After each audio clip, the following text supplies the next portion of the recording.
അറബികളെ കണ്ട് നമ്മൾ പഠിക്കേണ്ട വലിയൊരു പാടാണത്. ഹറമിൽ നോമ്പുറക്കാൻ വേണ്ടി ഇരുന്നോക്കി, എത്ര ചെറിയ ഭക്ഷണമാണ്, ഒറ്റൊന്നും വരെ പോണില്ലല്ലോ. ഓല് ഒരു അൽമറായിന്റെ ഒരു തൈര് ഉണ്ടാവും, ഒരു കുപ്പി തൈര്, അതാണ് കുടിക്കുക. ഒരു 2 ഗ്ലാസ് സംസം വെള്ളം, ഒരു 4 ചുള കാരക്കയും, പിന്നെ എന്തെങ്കിലും സമൂസ, ഒരു പൊരി ഉണ്ടാവും. നമ്മളങ്ങനല്ല, നമ്മളൊക്കെ അതിന്റെ എണ്ണം 3-ൽ അവസാനിപ്പിച്ചിട്ട് നിൽക്കുള്ളൂ. നമ്മൾ അപ്പോഴാ അതിന്റെ അഫ്ളൽ നമുക്ക് അപ്പോഴാ മനസ്സിലാക്കുക. വെള്ളം ആദ്യം ഒരു പിന്നെ കാരക്ക ഒരു 3 എണ്ണം, കാരക്ക കുറച്ച് കട്ടിയുള്ളതാണെങ്കിൽ ഒരു ചീളും മതി. ഈത്തപ്പയാണെങ്കിൽ ഒരു 3 എണ്ണം പോന്നോട്ടെ, ആ ടേസ്റ്റിൽ 3 എണ്ണം. പിന്നെ ഒരു വലിയ ഗ്ലാസ്സിന്, ജ്യൂസ് ഗ്ലാസ്സിന് 1 ഗ്ലാസ് ലൈം ജ്യൂസ്, പിന്നെ തരിക്കഞ്ഞി, പിന്നെ പായസം ഉണ്ടെങ്കിൽ അതും എത്രയായി.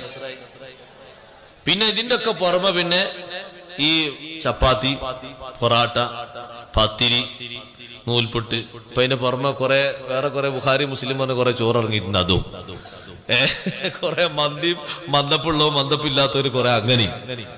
ഇതൊക്കെ കൂടി വാരി വെട്ടി മുണുങ്ങിയിട്ട് ഇവന് കാര്യമായിട്ട് ഈ തറാവീഹിന് വരുന്ന എന്തിനാരങ്ങള് ശേഷം പോയിട്ടുള്ള 10 മണി കഞ്ഞി കുടിക്കാനുള്ള ഒരു എക്സസൈസിന് വേണ്ടി മാത്രം. അള്ളാന്റെ അടുത്തുനിന്ന് ഒരു ഒലക്കും കിട്ടില്ല, വെറുതെ ഏർപ്പാട് നിൽക്കണം. ഒന്നും കിട്ടില്ല, ഒന്നും കിട്ടില്ല. ആ പള്ളിയിൽ ഈത്തിക്കാഫ് കരുതിന് അത് കിട്ടും, വേറെ ഓരോ ഒലക്കും കിട്ടില്ല. നമസ്കാരം എന്തിനാണിത്? ഇതിനായിട്ട് മാത്രമുള്ള ഒരു മാസം.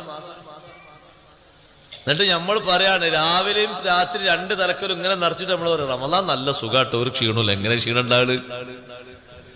എങ്ങനെ ക്ഷീണ സഹോദരന്മാരെ? റമളാൻ അല്ലാത്ത കാലത്ത് ഇയാൾ 59 കിലോയാണ്, റമളാൻ കഴിഞ്ഞ് നോക്കുമ്പോഴേക്ക് 75 ആയിട്ടുണ്ട്. കുറഞ്ഞിക്കല്ല, കൂടിയിരിക്ക. കാരണം അതിന് മാത്രമാണ്. എന്നിട്ട് ചില ആൾക്കാർക്ക് താങ്ങില്ല, അപ്പൊ ഒരു ഉറങ്ങാൻ, ഒരു വീട്ടിൽ തന്നെ ഉറങ്ങാൻ. അങ്ങനെ ഒരു ഉറക്കം തൂങ്ങികളാക്കി റമളാനെ കളയരുത്. റമളാനിന്റെ ആത്മീയമായ മാനം ശരിക്ക് കൽബിലും ശരീരത്തിലും ഉൾക്കൊള്ളണം.